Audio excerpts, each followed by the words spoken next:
বিচাৰক হাৱাত কথা উৰাই দি কথা ক'লে আমি মানি ল'ব পাৰোঁ নেকি? গতিকে এই ধৰণৰ এটা আভুৱা ভৰি আছে। লগতে আৰু এটা কথা ইয়াত কোৱা হৈছে যে NRCত বহু মানুহে ভুৱাভাৱে নাম উঠাইছে।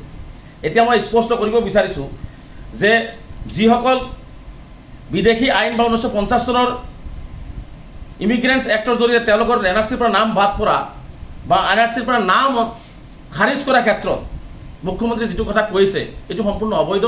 গতিকে NRCৰ পৰা যিসকলৰ নাম বাদ পৰিছে বা যিসকলৰ নাম অন্তৰ্ভুক্ত ভুলবশত হৈছে সেইটো NRCৰ ৰুল 10ৰ জৰিয়তেহে বাদ পৰা মানুহখিনিক তেওঁলোকে ৰিজেকশ্যন স্লিপ দিয়ে বা ভুল কথা কাটিব লগা মানুহখিনিক কেনেকৈ কাটিব সেইটো NRCৰ ৰুল 10ৰ জৰিয়তেহে কৰিব লাগিব। গতিকে এই কথাটো স্পষ্ট। সেইকাৰণে দেখিছোঁ যে NRCৰ ক্ষেত্ৰত অসমৰ ৰাইজক সম্পূৰ্ণভাৱে মুখ্যমন্ত্ৰীয়ে আভুৱা ভৰি ভুল কথা কৈ আছে, যিটো মুখ্যমন্ত্ৰীৰ এখতিয়াৰৰ বিষয় নহয়, কেন্দ্ৰীয় চৰকাৰৰ সম্পূৰ্ণ এখতিয়াৰৰ বিষয়। নাগৰিকত্ব চোৱা, বিদেশী প্ৰব্ৰজনকাৰীৰ কথাটো চোৱা চিতা কৰা, NRCৰ বিষয়টো চোৱা চিতা কৰা সম্পূৰ্ণ কেন্দ্ৰীয় চৰকাৰৰ এখতিয়াৰৰ বিষয় আৰু সম্পূৰ্ণ এই কেন্দ্ৰীয় চৰকাৰে এইটো নিৰীক্ষণত চলি আছে। আৰু সেই কেন্দ্ৰীয় চৰকাৰৰ নিৰ্দেশনাক অৱমাননা কৰি কেন্দ্ৰীয় চৰকাৰৰ নিজেই কেন্দ্ৰীয় চৰকাৰ, নিজেই ফৰেইন এফেয়াৰ্ছ মিনিষ্টাৰ, নিজেই যদি মহামান্য উচ্চতম ন্যায়ালয়ৰ দৰে নিজকে ভাবি লৈ যদি কামবিলাক কৰিব বিচাৰে এইটো মই ভাবোঁ যে আমি এইটো কোনো পানী নলয়। গতিকে মুখ্যমন্ত্ৰীয়ে সময় থাকোঁতে সঁচা কথাটো কোৱা উচিত। আমিও বিচাৰিছোঁ যে বিদেশীৰ সমস্যাটোৰ স্থায়ী সমাধান হওক, কিন্তু বিদেশীক লৈ পেলাই ৰাজনীতি কৰি, কাৰণ মুখ্যমন্ত্ৰী এটা হতাশ হৈছে, মুখ্যমন্ত্ৰী এতিয়া হতাশ হৈছে, ৰাজনৈতিকভাৱে হয়তো বিফল হোৱাৰ উপক্ৰম হৈছে। গতিকে মুখ্যমন্ত্ৰী সেইকাৰণে এই NRCৰ কথাবিলাক বা যিখিনি চিটিজেনশ্বিপ এক্টৰ কথাবিলাক বা ফৰেনাৰ্ছ এক্টৰ কথাবিলাক তেওঁ একাকাৰ কৰি পেলাই তেওঁৰ নিজৰ ভৱিষ্যত সুৰক্ষিত কৰিবৰ কাৰণে অসমৰ ৰাইজক শদিয়াৰ পৰা ধুবুৰীলৈকে অসমৰ ৰাইজক তেওঁ উল্টা পুল্টাকৈ তেওঁলোকৰ ফালত ল'বৰ কাৰণে, মুখ্যমন্ত্ৰীৰ ফলীয়া কৰিবৰ কাৰণে আৰু অসমখন এটা অস্থিৰ পৰিৱেশ সৃষ্টি কৰিবৰ কাৰণে মুখ্যমন্ত্ৰীয়ে এই ধৰণৰ কথা বতৰাবিলাক কৈ আছে। গতিকে আমি ভাবোঁ যে অসমবাসী ৰাইজে আচলতে মুখ্যমন্ত্ৰীৰ কথাবিলাক সঁচা নে মিছা এই কথাখিনি উপলব্ধি কৰা উচিত। আৰু আমি যিখিনি কথা ক'লোঁ মুখ্যমন্ত্ৰীয়ে এইখিনি কথা যে কৈ আছে অসমৰ ৰাইজে অলপ এই মুহূৰ্তত মই ভাবোঁ যে বুজা উচিত, কাৰণ সম্পূৰ্ণভাৱে মুখ্যমন্ত্ৰীয়ে প্ৰতিটো কথা মিছাৰ আশ্ৰয় লৈ কৰি আছে। আৰু শেষত মই এটা কথা আপোনালোকক আৰু এটা কথা ক'ব বিচাৰিছোঁ, যিসকল মানুহক মই বাৰে বাৰে কৈছোঁ, যিসকল মানুহৰ 14 পুৰুষ ভাৰতীয় নাগৰিক, যিসকল মানুহৰ NRCত নাম আহিছে, যিসকলৰ হাইকোৰ্টত কেছ চলি আছে, সুপ্ৰিম কোৰ্টত কেছ চলি আছে, সেইসকল মানুহৰ গাতো হাত দিছে।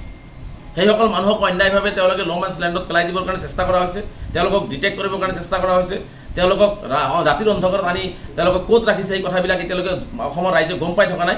গতিকে এই যে এটা অন্যায় আৰু অত্যাচাৰ আৰু সম্পূৰ্ণ যে তেওঁ অন্যায় আৰু অত্যাচাৰ কৰি আছে, এই অত্যাচাৰবিলাকৰ কথাবিলাক ইতিমধ্যে আমি পুংখানুপুংখভাৱে আৰু কেন্দ্ৰীয় চৰকাৰ বা ভাৰত চৰকাৰৰ গৃহ মন্ত্ৰালয়, সুপ্ৰিম কোৰ্টক যে তেওঁ মিছগাইড কৰি আছে, এই কথা বাৰ্তাবিলাক আমি বিতংভাৱে লিখি আমি secretary to the government of India, ministry of home এফেয়াৰ্ছক আমি এইখন স্মাৰক পত্ৰ দিছোঁ। আমি অমিত শ্বাহ ডাঙৰীয়া, আমাৰ হোম মিনিষ্টাৰ, তেখেতক আমি এখন স্মাৰক পত্ৰ দিছোঁ। তাৰপিছত আমি আমাৰ RGAকো আমি এখন স্মাৰক পত্ৰ দিছোঁ। আৰু আমাৰ এই স্মাৰক পত্ৰৰ লগত আমাৰ জমিয়ত উলেমা হিন্দ মৌলানা আৰ্ছাদ মাদানী চাহাব আৰু মৌলানা মুস্তাক আনবৰ চাহাবো এই আমাৰ এটা প্ৰতিনিধি দলে তেওঁলোকেও স্মাৰক পত্ৰ প্ৰদান কৰিছে যে আমি নিশ্চিতভাৱে অসম চৰকাৰৰ এই কোটি ভাৰতীয় নাগৰিকৰ ওপৰত কৰা অন্যায় অত্যাচাৰ, NRCক লৈ যি বুমেৰাং সৃষ্টি কৰিব বিচাৰিছে, NRCখনক লৈ তেওঁলোকে যিধৰণে এটা মিছাৰ আশ্ৰয় লৈছে, এই সকলো কথা বতৰাবিলাক আমি কেন্দ্ৰীয় চৰকাৰক অৱগত কৰিলোঁ।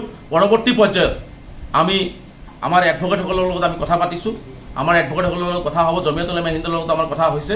গতিকে আমি যিখিনি পৰা যায় আইনগত দিশবিলাক আমি নিশ্চিতভাৱে চালি জাৰি চাম।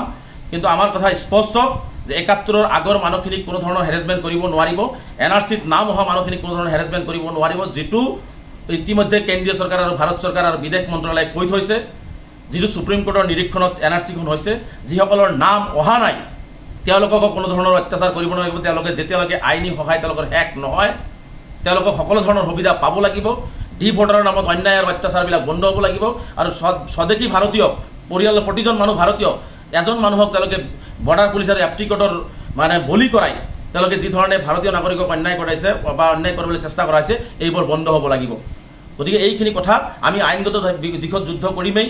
আৰু লগতে আমি ৰাজপথতো মই স্পষ্টকৈ দিল্লীতো কৈছোঁ, অসমৰ মুখ্যমন্ত্ৰীয়ে যদি ভাৰতীয় নাগৰিকৰ ওপৰত এনেকুৱা ধৰণৰ অন্যায় আৰু অত্যাচাৰ বন্ধ নকৰে, তেনেহ'লে আমি ৰাজপথতো এক প্ৰতিবাদী বৃহৎ আন্দোলনৰ কাৰ্যসূচী আমি ল'বলৈ বাধ্য হ'ম।